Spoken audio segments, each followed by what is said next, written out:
want you for just a moment to think about your favorite photo album. We all have one. And I don't mean the photos just on your phone that you can find whenever you want. I mean a real photo album that sits on a coffee table. The one I want to share with you is the one when I visit my parents in Philadelphia that sits right in the coffee table, and it's my favorite one because it's my bar mitzvah album.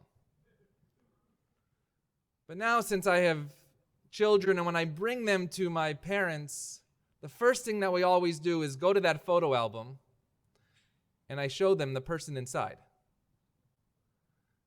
And when I ask them, who is this kid?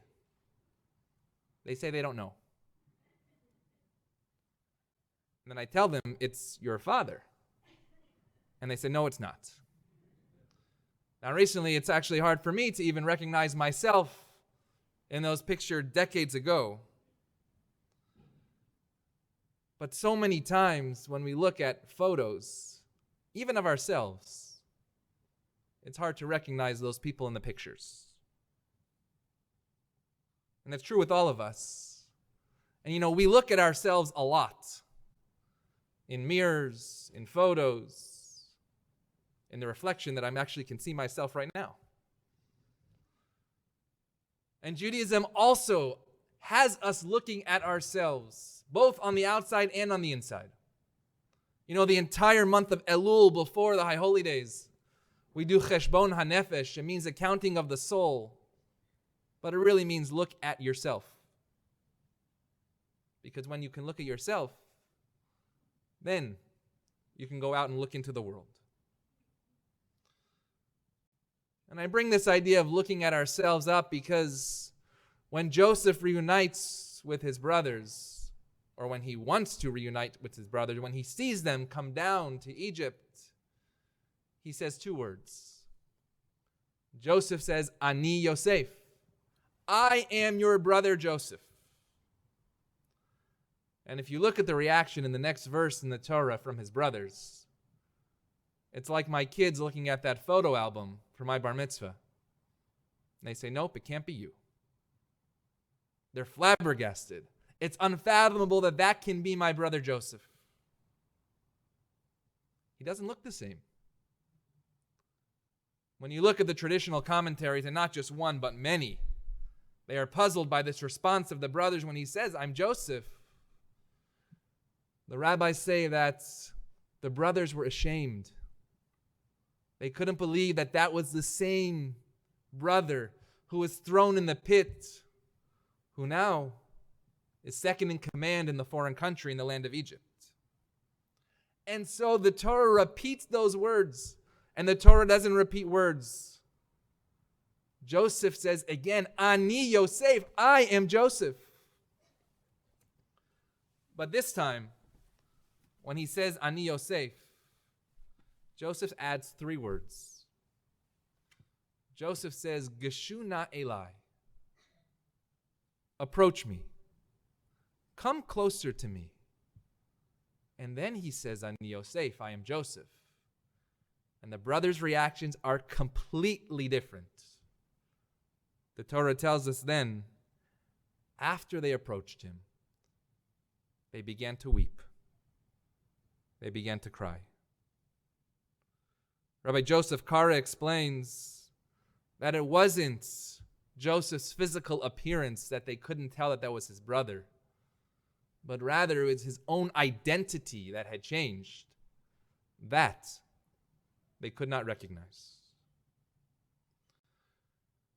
The Talmud tells the story of two people who were wrestling, and one of the wrestling partners was going to lose, and they had to figure out how, as people were watching this match, it wouldn't look bad.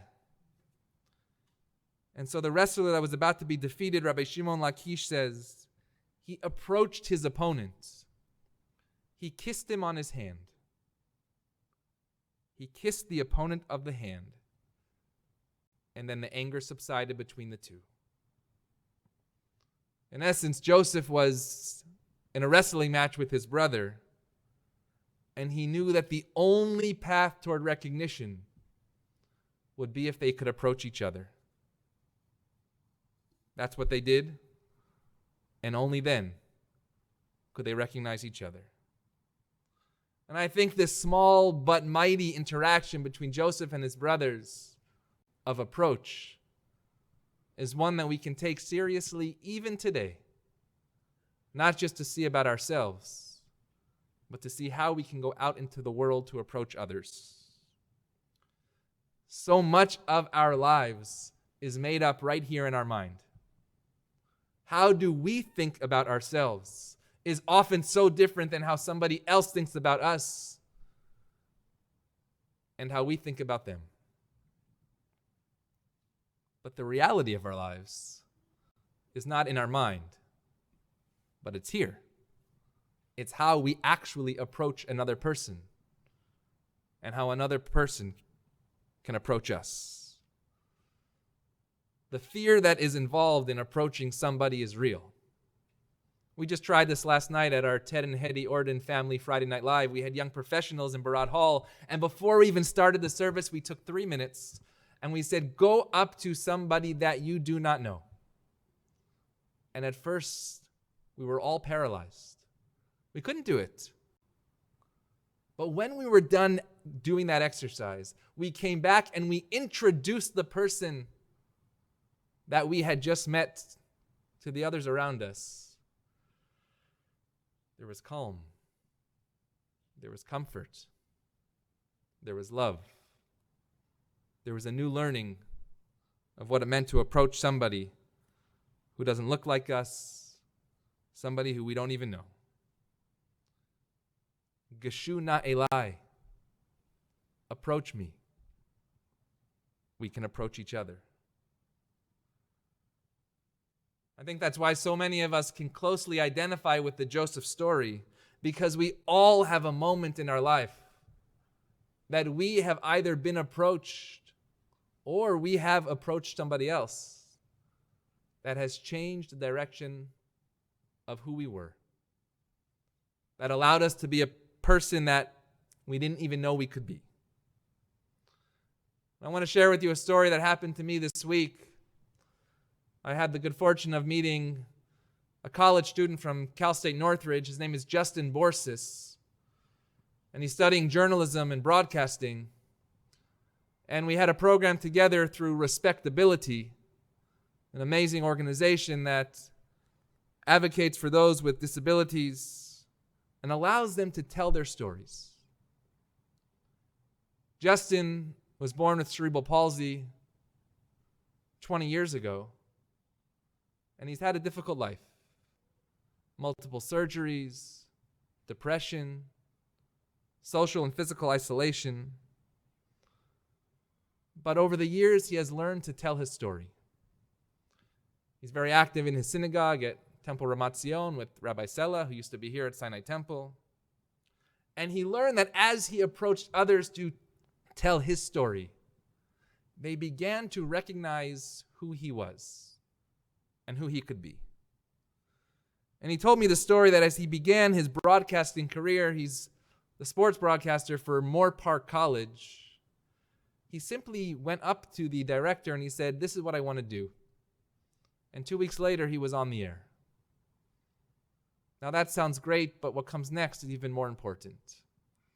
He said as he was on the air on TV, on YouTube, he said it took him a lot of energy to get out of his wheelchair and sit in the regular folding chair that they gave him.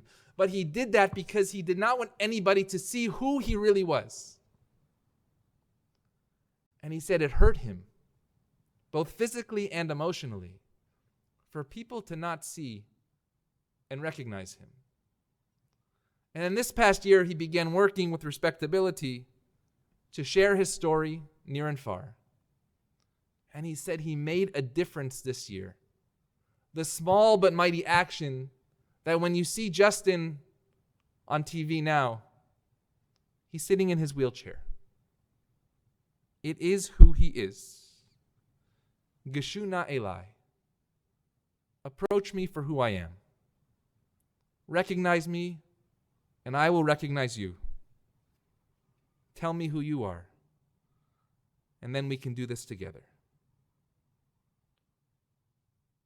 Justin not only tells his story, but he lives his story. Before, he was just like Joseph. Ani Yosef, I'm Joseph, but nobody knew who he was. But today, Ani Yosef, I am Joseph. This is who I am. I'm not embarrassed of myself. I'm not ashamed. But I'm proud. I'm proud of who I am. Joseph taught us well. Approach me, and I will approach you. Justin teaches us well. And so this week, go back to your photos.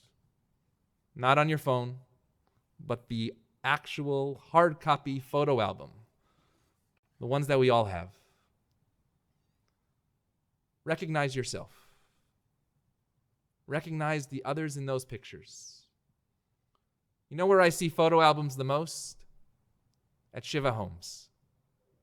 They're always on the tables when we walk in.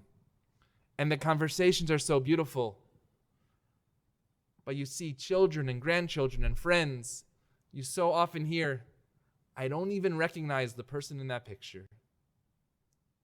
But then stories begin to flow. We share stories and memories that we know and stories that we never knew. And then by the end of the evening, people say the same thing. That's the person that I loved. That's the person that I know. That's the person that I want to be associated with. So take out your photo albums. Kashuna Elai. Approach yourselves. For when we know ourselves, we can approach others. And when we approach the other, we'll have the best ability to also know ourselves just a little more as well. Shabbat Shalom. We turn to page 204.